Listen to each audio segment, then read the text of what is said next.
Мой дедушка Шамбаревич Иван Иванович встретил войну в деревне Коневичи Кильского района Белостокской области. Начал он войну на Втором Белорусском фронте, а закончил на Первом Белорусском фронте. Часто при воспоминаниях с участниками войны встречались, вспоминали и плакали.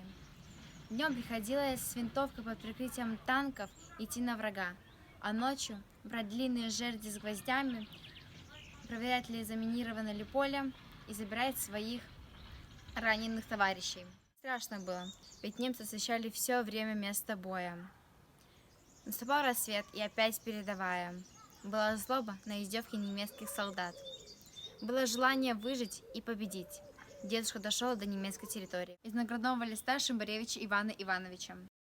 Ворвавшись в населенный пункт Хуанвальде 21 апреля 1945 года, заметил в подвале одного дома вражеский пулемет. Смело и решительно он уничтожил его и, продолжая преследовать отступающего противника, уничтожил до 25 гитлеровцев.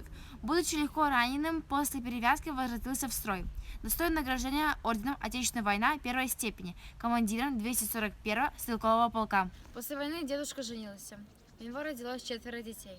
Играл также в местном театре. Его главной ролью была роль деда Талаша.